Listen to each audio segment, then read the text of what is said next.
Good morning વિદ્યાર્થી મિત્રો.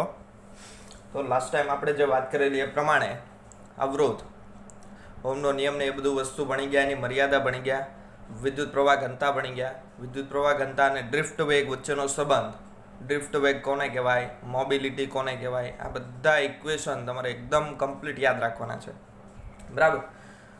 છેલ્લે આપણે એવી વાત કરેલી કે ધાતુ પદાર્થ હોય, કોઈ પણ ધાતુ, તો ધાતુમાં જ્યારે તમે તાપમાન વધારો તો એની અવરોધકતા વધે અને વાહકતા ઘટી જાય. બરાબર. અર્ધવાહકમાં એના કરતાં ઉલટું થાય કે જો અર્ધવાહકનું તાપમાન જો તમે વધારો તો એની અવરોધકતા જે છે એ ઘટવા માંડે અને વાહકતા વધવા માંડે. બરાબર. આ એક છેલ્લે આપણે ગઈકાલે સ્ટેટમેન્ટ જોયેલું, એના પરથી આપણે એક સમીકરણ ડાયરેક્ટ લખવાનું છે કે ભાઈ અવરોધકતા અને તાપમાન આ બે વચ્ચેનો સંબંધ કેવી રીતે દર્શાવાય. બરાબર. તો પ્રશ્ન એવો છે, અવરોધકતાનો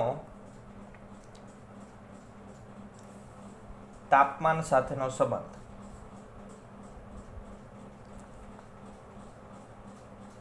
આ પ્રશ્ન છે. બરાબર. તો એની અંદર આપણે પહેલા તો એ વાત લખવાની કે ધાતુ હોય તો ધાતુ માટે અવરોધકતા તાપમાન સાથે વધે, એટલે તાપમાન વધે, અવરોધકતા વધે.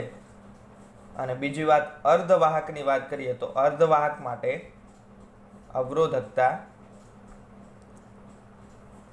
તાપમાન સાથે ઘટે.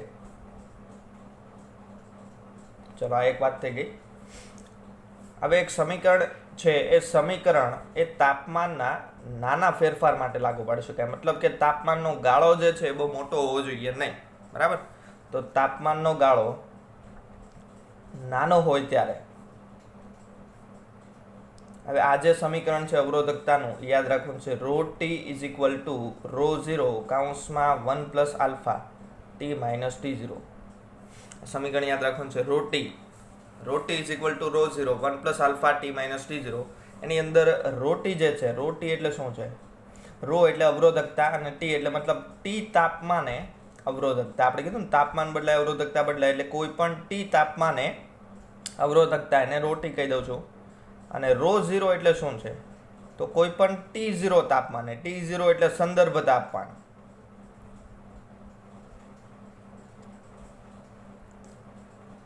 અવરોધકતા. બરાબર. સંદર્ભ તાપમાન એટલે આપણે કોઈ પણ રેફરન્સ લીધો હોય કે માની લો 0 ડિગ્રી સેલ્સિયસે આ ધાતુની આટલી અવરોધકતા છે, તો 25 ડિગ્રી સેલ્સિયસ એની અવરોધકતા કેટલી થાય? બરાબર. તો 25 એટલે શું થઈ ગયું? આ ટી તાપમાન. ત્યાં અવરોધકતા એટલે કે ρ t મેળવવાની. t0 એટલે 0 અને ρ0 એ તમને આપી દીધેલા હોય. બરાબર. આ ચાર રાશિ થઈ ગઈ. હવે વધી આલ્ફા. આલ્ફા એટલે શું છે? આલ્ફા જે છે એક પ્રકારનો અચળાંક છે, અને એ અચળાંકને નામ આપણે આપવાનું છે અવરોધકતાનો તાપમાન ગુણાંક. અવરોધકતાનો તાપમાન ગુણાંક એ આલ્ફા છે. આલ્ફાનો એકમ છે ડિગ્રી સેલ્સિયસ ઇન્વર્સ અથવા તો કેલ્વિન ઇન્વર્સ, એટલે 1 ડિગ્રી સેલ્સિયસ 1 કેલ્વિન આનો એકમ છે. બરાબર. આલ્ફા જે છે એ આલ્ફા બે પ્રકારના હોઈ શકે, ધન પણ હોય અને ઋણ પણ હોય. આલ્ફા ધન હોય તો એ શું દર્શાવે છે? એ એવું દર્શાવે કે તાપમાન વધારો તો અવરોધકતા વધે, અને આલ્ફા ઋણ હોય મતલબ કે તાપમાન વધારો તો અવરોધકતા ઘટે. બરાબર. તો આલ્ફાનું મૂલ્ય ધન એ કોના માટે હોઈ શકે? ધાતુઓ માટે હોઈ શકે, કારણ કે ધાતુમાં તાપમાન સાથે અવરોધકતા વધે, એટલે ધાતુઓ માટે આલ્ફા કેવું હોય છે? ધન. અને અર્ધવાહક માટે આલ્ફા ઋણ હોય છે. ઓકે, ચાલો, આ બે વસ્તુ થઈ ગઈ. તો આ થઈ ગયો અવરોધકતાનો તાપમાન સાથેનો સંબંધ. હવે થોડાક આપણે દ્રવ્યો જોવાના છે કે કોની અવરોધકતા વધારે છે, કોની ઓછી છે. બરાબર. તો ધાતુની વાત કરીએ તો ધાતુઓમાં સૌથી ઓછી અવરોધકતા ચાંદીની છે. ધાતુઓમાં સૌથી ઓછી અવરોધકતા ચાંદીની છે, એટલે સૌથી વધારે કોઈ સુવાહક હોય તો કોણ હોય? ચાંદી કહેવાય. બરાબર. પછી આપણે જનરલી ચાંદી વાપરી શકાય નહીં, કારણ કે બહુ મોંઘી હોય. એટલે આપણે જે ઘરમાં વાયરિંગ થાય અથવા તો કોઈ પણ જગ્યાએ જ્યાં પણ વિદ્યુત પ્રવાહનું વહન કરવાનું હોય તો એ બધા તાર છે મોટે ભાગે કોપર ને એલ્યુમિનિયમના બનેલા હોય. બરાબર.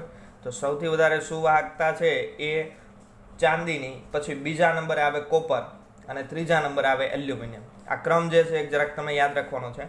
સૌથી વધારે અવરોધકતાની વાત કરીએ તો અવરોધકતાનો ક્રમની વાત કરીએ તો એ ક્રમમાં સૌથી પહેલાં કોણ આવશે?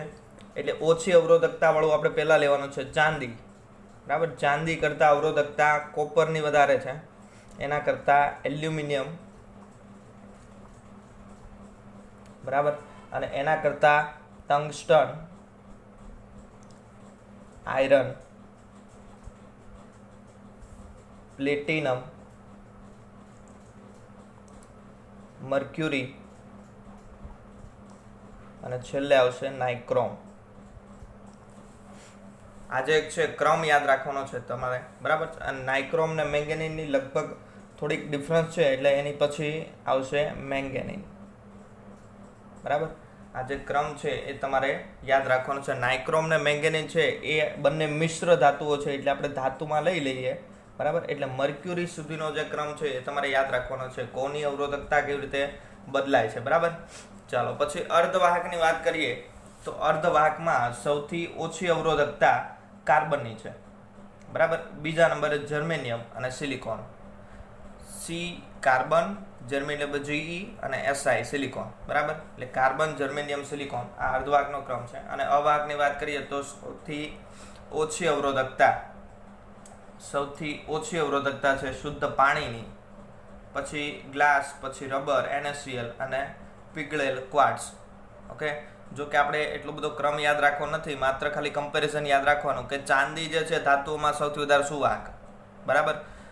પછી કોપર ને એલ્યુમિનિયમ, આ ત્રણ મોસ્ટ ઓફ યાદ રાખવાના. પછી લોખંડ જે છે એ ટંગસ્ટન પછી આવે, બરાબર. અને અર્ધવાહકની વાત કરીએ તો કાર્બન, જર્મેનિયમ, સિલિકોન, બરાબર.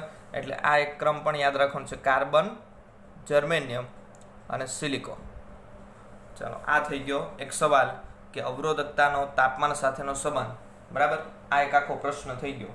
તમારે આની અંદરથી જ લખવાનો છે, જે અમે લખ્યો છે એ પ્રમાણે જ, બરાબર. અહીંયા થોડુંક તમારે એડ કરી દેવાનું. અમે મુદ્દા પણ લખ્યું છે, તમારે વ્યવસ્થિત એવું લખવાનું કે ધાતુઓ માટે આલ્ફા ધન હોય છે અને અર્ધવાહક માટે આલ્ફા ઋણ હોય છે, બરાબર. પછી અહીંયા આપણે જે સંકેત દર્શાવે છે એની જગ્યાએ તમે કાર્બન, જર્મેનિયમ, સિલિકોન એવું લખવાનું.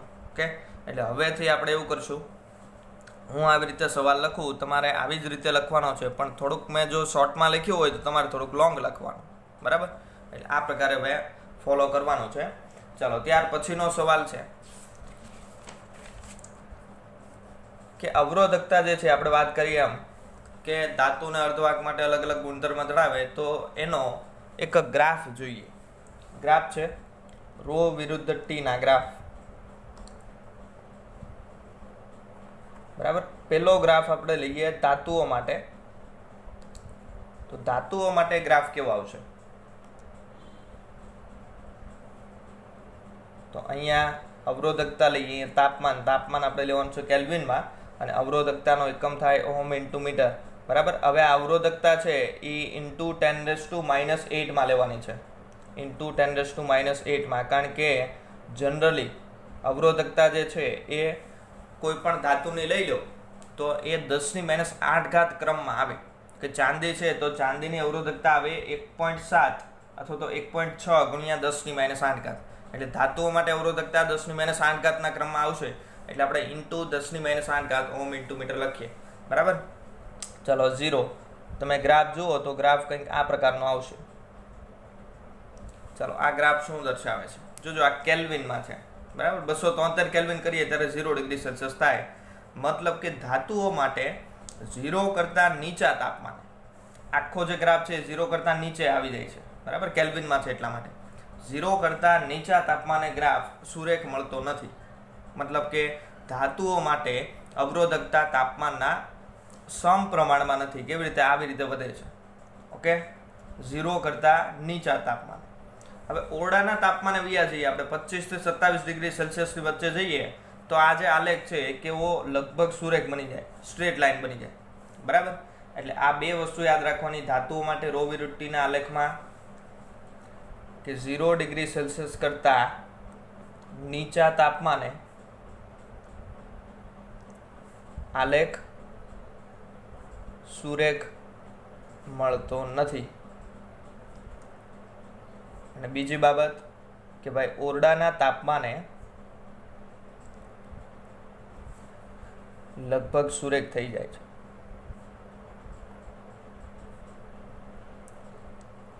ઓકે, તો આ જે વાત છે ધાતુઓ માટે રો વિરુટ્ટીના આલેખની. બીજો આલેખ જે છે એ મિશ્ર ધાતુઓ માટે વાત કરીએ. મિશ્ર ધાતુ આપણે 3 પ્રકારના જોઈ ગયા. કઈ કઈ આવે? નાઇક્રોમ, મેંગેનીઝ અને કોન્સ્ટન્ટન. બરાબર. તો એના માટે જો આપણે રો વિરુટ્ટીનો ગ્રાફ દોરીએ, બરાબર, તો રો વિરુટ્ટી અહીંયા પણ એ જ લેવાનું છે, અહીંયા કેલ્વિન લેવાનું છે, અને અહીંયા માઇક્રો ઓહમ ઇન્ટુ સેન્ટીમીટર. બરાબર. એટલે અહીંયા આવશે ઇન્ટુ 10⁻⁸ ઓહમ મીટર, અહીંયા માઇક્રો ઓહમ સેન્ટીમીટર. બરાબર. ચાલો, અહીંયા ગ્રાફ જે છે એ આ પ્રકારનો આવશે. જો આ બંને એક જ છે, 10⁻8 મીટર કરો એટલે 10⁻6 ઓહમ ઇન્ટુ સેમી થાય, અને અહીંયા માઇક્રો ઓહમ સેન્ટીમીટર, આ બંને સેમ જ ગણાય. બરાબર. હવે રો વિરુટ્ટીનો ગ્રાફ આપણે મિશ્ર ધાતુઓ માટે જોઈએ તો લગભગ સ્ટ્રેટ લાઈન જેવો આવે છે. બરાબર.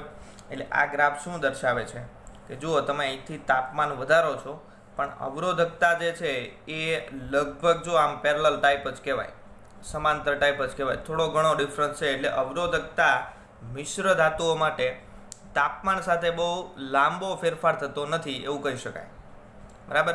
અને એટલા માટે જ આ મિશ્ર ધાતુનો ઉપયોગ અવરોધ બનાવવા માટે થાય.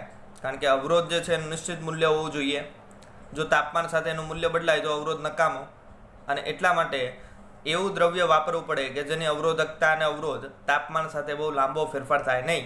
એટલે મિશ્ર ધાતુઓ માટે ગ્રાફ આવો આવે કે ભાઈ તાપમાન સાથે અવરોધકતામાં બહુ લાંબો ફેરફાર થતો નથી. બરાબર. તો આવી મિશ્ર ધાતુઓમાં કોણ આવશે? મેંગેનીઝ, કોન્સ્ટન્ટન અને નાઇક્રો માટે અવરોધકતા તાપમાન સાથે લાંબો ફેરફાર દર્શાવતું નથી. બરાબર. એટલે આ થઈ ગઈ વાત મિશ્ર ધાતુઓની. ચાલો, ત્યાર પછી આપણે અર્ધવાહકની વાત કરીએ.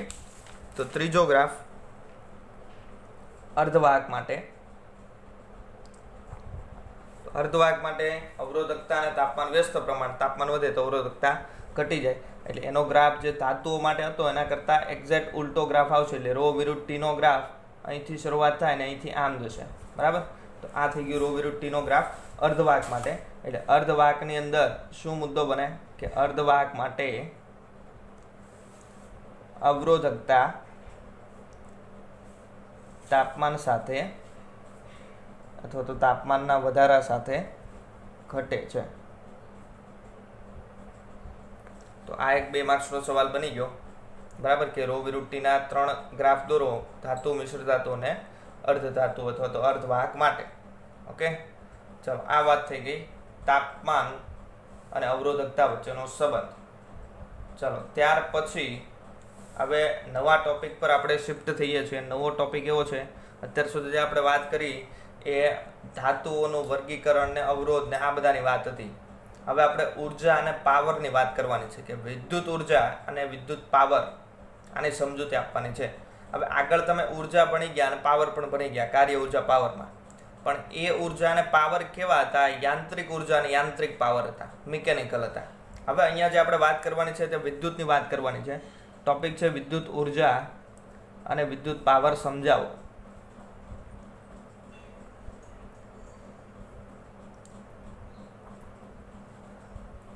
ચાલો, આની અંદર પહેલા તો આપણે એક આકૃતિ દોરવાની છે.